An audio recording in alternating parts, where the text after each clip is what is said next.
In Dreadford, within an old abandoned manor, where shadows danced with flickering candle flames, dwelled the child, a deranged vampire forever trapped in the body of a 7-year-old girl. Despite her youthful appearance, her playful demeanor and childlike speech masked a terrifying, chilling presence. Her small stature and doll-like features made her a peculiar sight, especially as she climbed up and down furniture, a task made difficult by her size. Her constant companion was a stuffed bear named Mr. Snuffles. Tonight, the long-abandoned manor was set for a special occasion, a tea party. The large, dust-covered dining table was adorned with a mismatched assortment of teacups and saucers, each delicately chipped with age. Around the table sat a variety of dolls and stuffed animals, their glassy eyes reflecting the flickering candlelight. 2 dead bodies were propped up in chairs, their eyeless sockets adding to the macabre ambiance. Andy, a criminal who had sought refuge in the manor, sat at the table, his eyeless sockets covered with crude bandages. His hands trembled as he listened to the soft hum of the child's voice. Across from him were 3 empty chairs and 1 tiny spot for Mr. Snuffles. With a mischievous grin, she placed a pair of sunglasses on Andy's face. "Now you look handsome," she said, satisfied, jumping from the table back to the ground. The child struggled to climb into her chair, her tiny hands gripping the table's edge as she hoisted herself up. Once seated, she placed Mr. Snuffles in his designated spot and turned her attention to Andy. Her voice was high-pitched and sweet, laced with a chilling undertone. Welcome to our special tea party, Andy. If you hold up and survive until the end, you'll receive a present," she announced, clapping her hands in delight. Andy's voice was weak and filled with pain. I need a doctor. Please. I need help. The child tilted her head, her eyes narrowing as she smiled. "No, silly. You don't need a doctor. You need willpower. The world is not for the weak. Only those willing to go to any lengths, no matter what, earn their place in it." The child carefully poured imaginary tea into each cup, her movements delicate and precise despite her small size. She offered the empty cups to the dolls and the dead bodies, maintaining the illusion of a lively gathering. Occasionally, she adjusted the positions of her guests, arranging their lifeless limbs to better fit her twisted vision of a perfect tea party. "Mr. Snuffles, would you like more tea?" she asked, holding the bear close and listening intently. "Oh, of course. Anything for you." Andy, his senses heightened by the loss of his sight, could feel the weight of the child's gaze. He shivered, knowing that any sign of weakness would be met with her merciless cruelty. The child continued to chatter, her voice alternating between cheerful innocence and sinister malice. "I am so proud of my children," she said, a hint of bitterness creeping into her tone. "but they never visit. They've forgotten all about their dear mother." She rose from her chair and circled the table, her tiny footsteps barely audible on the worn wooden floor. She stopped behind Andy and climbed on a small chair, her breath cold against his neck. "Do you think they'll ever come back, Andy? Do you think they miss me?" Andy didn't dare respond, his mind consumed with the agony of his injuries and the terror of his predicament. A razor-sharp knife, perfectly suited for her small hands, flashed as she gently stroked his shoulder with the flat of the blade, her touch both tender and threatening. "If you survive, Andy, you might get to meet him. Wouldn't that be exciting?" She put the knife in his hand and left back to her place. The tea party continued, each moment dragging on as the child's madness seeped into every corner of the room. She engaged in one-sided conversations with her dolls and the dead bodies, her laughter echoing through the dilapidated manor. Andy's desperation grew as his body weakened. The child, sensing his decline, returned to her seat and addressed him with a childlike pout. "Oh, Andy, you're not giving up, are you? Remember, only those who persevere deserve to be alive." She picked up Mr. Snuffles and hugged him tightly, her eyes never leaving Andy. "But don't worry, if you don't make it, Mr. Snuffles and I will still have lots of fun. We always do. To be alive is a gift, Andy, but not everyone is worthy of it. Well, as much as someone like myself can say to be alive." Settling back into her chair, the child's expression shifted to one of nostalgia. She leaned back, clutching Mr. Snuffles tightly to her chest. "Once this house was filled with laughter, We were part of House Morrigan, a family of vampires with powerful psychic abilities. Yet our power came at a cost. It was our greatest strength and also our curse.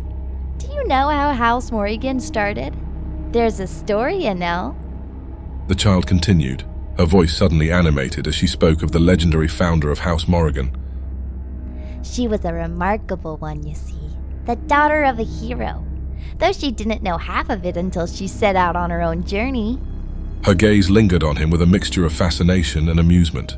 Andy shifted uncomfortably in his seat, listening intently, his senses sharpened by fear and the lingering pain of his injuries. Once upon a time, Andy, a girl named Siris was born. She was the daughter of a woman, Shamat. Her mother always spoke of Sirius's father, a mighty hero who was a companion to the king of Uruk. This hero was known for his great courage and his wild heart, tamed by love. Sirius grew up hearing these stories, feeling a deep longing to meet the father she had never known. She had a gift. She was skilled in agriculture and brewing. She could create beers, medicinal drinks, and even a brew that granted her visions of the future. These gifts were a testament to her father's legacy, though she never knew him. Andy winced, the wounds in his eye sockets excruciating. Despite the pain and fear, he unwittingly leaned forward, strengthening his grip on the knife. If only he could get his hands on this monster. One day, driven by her longing to know her father, Sirius followed the tales her mother had told her. Using her brew to guide her with visions, she embarked on a journey that led her to a place hidden from the world. A place where vampires dwelled, much like how you found your way here. Andy's heart skipped a beat, the realization sinking in. He had stumbled into a world far darker than he could have ever imagined. Would he have the resolve to escape? The child's eyes sparkled with dark amusement as she recognized the expressions on his face. The founders of the vampire houses captured Sirius, wary of how she had found them when even the mages could not. She told them her story, and in her eyes, one of the founders saw a reflection of his own sorrow and love. Her father, Andy. The child said softly, her voice tinged with an unexpected tenderness. He was her father. Though initially startled by his vampiric appearance, Sirius was elated. The child paused, allowing the weight of her words to settle in the quiet of the room. She then leaned closer to Andy, her gaze intense and piercing. Enkidu, the wild man turned vampire, proposed to bestow upon Sirius the gift of vampirism himself. Tiamat, the first Nosferatu, was intrigued by Sirius's potential. She declared that if Sirius could prove her divinatory skills by finding and slaying the Nephilim, known as the Raven, she would be deemed worthy. Tiamat was displeased with the Raven's cunning. Everyone she had sent after it fell to its tricks and perished. Maybe a diviner could see through its traps and conquer the Ravens. At this time, Enkidu blessed Shamat, the temple priestess, who had seduced him when he was in his wild state. She had clothed him, fed him, and now bore him a daughter. Enkidu trained Sirius, preparing her for the hunt. When she was ready, she ventured into the desert, confronted the cunning Raven, and returned as the founder of House Morrigan. Well, at the time, it was called House Sirius. The transformation bestowed upon her great psychic gifts. The deal of the Raven, however, took a toll on her mind, leaving her somewhat unhinged. The child's giggle echoed through the room, a haunting sound that sent shivers down Andy's spine. Andy nodded nervously, unsure of how to respond to the child's peculiar mixture of childlike innocence and ominous presence, and his grip weakened on the knife. Sirius aligned herself with Tiamat's crusade against the mages, standing by her father when Tiamat rose to power. And in the ancient world, according to legend, Sirius excelled in trickery and also learned the art of shapeshifting into a mighty bird from her father. In this form, she sowed chaos and audaciously stole the tablets of destiny. During the reign of Nosferatu, Sirius was revered as a gifted prophetess. Her bloodline passed down to several offspring, each bearing distinct psychic gifts and curses thanks to the deal of the raven. Those who refused the deal were not cursed but remained feeble and vulnerable. And what fate awaits the weak, Andy? They perish! The deal is invariably cruel. The raven knows how to dispense suffering unlike any other. She leaned closer to Andy, her eyes gleaming with a blend of innocence and malice. You see, Sirius had 4 children who survived the fall of the Tower of Babel and the disappearance of the founders. They were known as the Babelites, the oracle who inherited the gift of divination, becoming a formidable seer with an uncanny ability to peer into the future. The raptor, who was feared among both mortals and vampires alike. He used his skills to track and hunt down other Nosferatu, earning a reputation as a relentless predator. The Maelstrom, who possessed immense psychic powers, also known for an unpredictable nature and for being lost in the tumultuous currents of said powers. And the Trickster, who is known for the ability to deceive and manipulate others with finesse. A master at the art of illusion and trickery, and adept at outwitting enemies. My mommy, when she was still walking, told me we descended from the oracle's lineage. I like that. She was the best fortune teller in this city. Oh, how I yearn for the power to see into the future. I just need the right pair of eyes. Did you take my eyes so you could see the future? His voice was weak and filled with pain. Andy could not believe he was asking such a question. The child giggled, sending shivers down Andy's spine. Of course not, silly! I told you before, it was just practice. Some experts say you should visualize what you want or rehearse the steps to achieve it. So that's what I'm doing. Sooner or later, I'll get her eyes. Andy winced, the knife in his hands shaking as he tried to comprehend the twisted logic of his captor. Whose eyes? She poured imaginary tea into the delicate cups, her movements precise despite her small size. As she handed out the empty cups to her dolls and the dead bodies, she continued.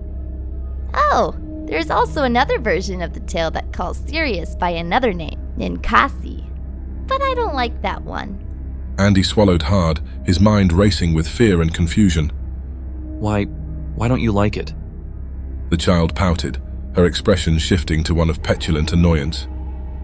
It's just not as nice. Sirius is a much better name. Speaking of names, how about I tell you how the house got the name Morrigan?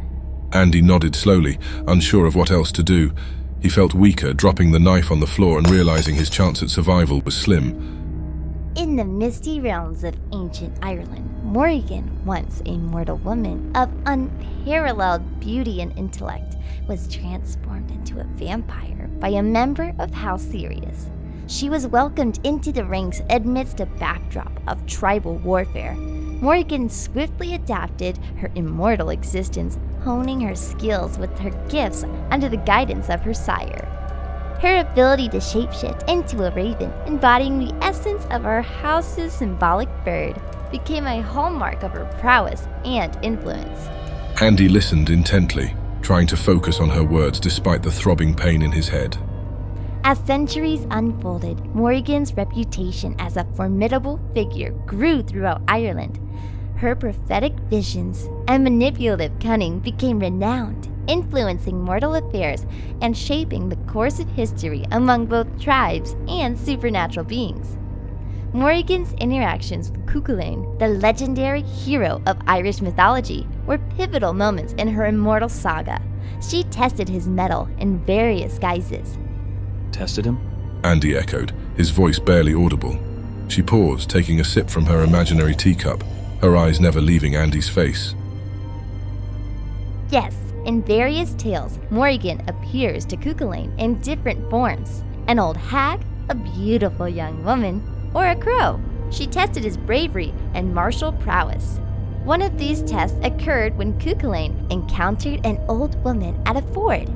Despite her feeble appearance, she demanded that he carry her across cross on his back. As he did so, she transformed into a young and powerful warrior who wrestled with him. Cuchulainn defeated her, but not without difficulty, earning Morrigan's grudging admiration for his unwavering resolve. Morrigan continued to test Cuchulainn throughout his life, sometimes attempting to hinder or predict his fate in battles. In one tale, during the epic Tambacounda, she appeared as an eel, a wolf, and a heifer, each time trying to disrupt his efforts or predict his downfall. In another guise, Morrigan transformed into a stunning maiden, seeking Cuchulainn's affections. Despite her beauty and allure, Cuchulainn remained steadfast in his loyalty to his beloved Emmer, resisting Morrigan's temptations with honor and integrity. Morrigan's test confirmed Cuchulainn's status as a hero of extraordinary caliber. Her respect for him grew, and she recognized the necessity of his role in the unfolding events of Ireland's future. In turn, Cuchulainn's victories and moral strength influenced Morrigan's own actions, shaping her strategies in the Second Battle of Tag Turid, where she would become a legend. What happened at the battle? Morrigan's reputation reached its zenith during the mythical conflict between the Tuatha De Danann and the Fomorians. As their forces gathered for battle against their ancient foes, Morrigan's prophetic abilities and strategic cunning came to the fore. She foresaw the intricate patterns of fate and guided the Tuatha De Danann with uncanny precision, manipulating the threads of destiny to favor them. Her role in this pivotal battle, guided by insights gained from testing Cuchulainn, led to a decisive victory for the Tuatha De Danann. On the eve of the battle, Morrigan appeared to their leaders, offering cryptic prophecies and strategic advice. Her shadowy presence instilled both fear and reverence among her allies, who heeded her counsel as if guided by the hand of fate itself. During the climactic moments of the battle, Morrigan's interventions proved decisive. With her illusions and manipulations, she sowed confusion among the ranks of the Fomorians, weakening their resolve and bolstering the morale of her comrades. Her strategic brilliance turned the tide of the conflict, ensuring a resounding victory for her allies and securing their dominance over the ancient lands of Ireland. In recognition of Morrigan's profound influence and her leadership, the vampires of House Sirius' momentous decision, they chose to rename themselves House Morrigan, a symbolic gesture honoring their formidable leader and embodying the legacy of her immortal saga. Even the paladin of House Morrigan at the round table of the king's court was a child of hers. She leaned back, a satisfied smile on her lips. And that's how House Morrigan came to be. Andy tried to steel himself against the horror of his situation. He knew he had to stay strong, to persevere, just as the child had said. But deep down, he wondered if he would ever escape this nightmare. The dolls and stuffed animals around the table were frozen in their eerie poses, and the dead bodies sat stiffly, as if awaiting their turn to speak. The child, her voice a curious mix of childish glee and unsettling wisdom, leaned in closer to Andy, adjusting the sunglasses on his bandaged face, the lenses reflecting her eerie smile. Only those who are worthy to weave their tale into the fabric of time. Will you be one of them? You're almost at the end of the party. Will you pick up that knife in your hands, or are you just gonna give up? Your gift is just around the corner. Now for the last tale of tonight. What do you think about Bolabon Sith? No, I think I'm going with the tale my mommy told me. It starts with a very old vampire whose original name was lost. But mommy knew her by the name Aveline. She was a guardian of secrets buried deep within her homeland, a Nosferatu shrouded in mystery and power. One day, a king, driven mad by his hunger for power and eternity, discovered the existence of Nosferatu. He sought Aveline's aid to become one of us, to gain immortality and the power of our blood. At first, Aveline refused him, but the king was relentless. 3 times he asked. On the 3rd time, Aveline relented, but not without warning him. He would regret his desire for eternal power. He had to promise that when he did, he would come back to her and assist her in her work. Once he was brought into the blood, the king returned to his kingdom, intent on using his newfound powers to build a mighty empire. But the curse inflicted upon him by the raven, perhaps it twisted his mind or his body in some insidious way, made it impossible for him to maintain his grip on power. He sought against the curse, trying to hold on to his crown, but in the end, he was cast out, branded as the Mad King by his subjects. The Mad King returned to Aveline, acknowledging her warning. Together, they formed an order of jesters, a clandestine group of Nosferatu, each brought into the blood by another member of the order. The Mad King adopted the alias of the Ace of Wands, becoming their leader. A once mighty ruler reduced to a fool in the grand theater of the vampire world. All the other members also adopted names from Tarot Arcanus. They wore masks to conceal their identities, infiltrating other houses of the blood. Their purpose was to protect Aveline's secrets, to confound and make fools of those who sought to unravel the mysteries she guarded. Some of the jesters defected from the order to the tower. It is said that they were terrifying and unpredictable figures, but even in their defection, they never revealed the true purpose of the jesters and their secrets. One of these jesters disguised himself as a traveling saint who worked miracles. It was he who brought Adelaide, my mommy, into the blood. She had lost her entire family to the Black Death and was gravely ill herself. The traveling saint decided she would make a suitable Nosferatu for his own unfathomable reasons, so he transformed her. Nami spent some time within the order of the jesters. Also, I mentioned before, she was a skilled fortune teller, so she became an advisor to many nobles, both mortal and Nosferatu. She balanced on a precarious edge as she had to uphold the theater. But she was smart and occasionally gave inaccurate prophecies so mortals would take her for a mere trickster. Sometime after she had left the Order of the Jesters, she arrived in Dreadford. She was the first vampire of House Morrigan in this city, and she was a duchess at the King's Council. My elder brother, Raphael, and I are her children. His line was known as the Wise Ones, diplomats, bureaucrats, politicians, weak fools who sought to earn favor by kindness. They tried being friendly and seeking respect from the other houses when the king's court hunted down House Morrigan. It was Raphael's branch that was annihilated. They were destroyed because they sought permission from others to exist. They were frail and naive, and as their reward, they were mostly perished. It was my children who survived. They knew how to embrace their darker side and be strong. They fought back. They fled away. They left me here, alone. A melancholic silence settled over the room as the child's gaze turned inward, lost in memories.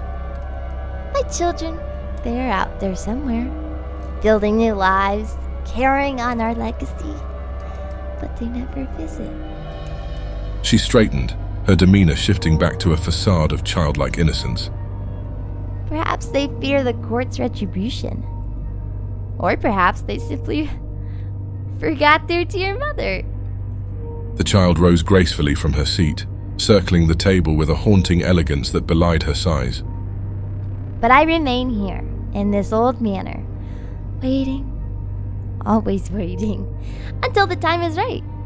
And while I wait, I have my tea parties.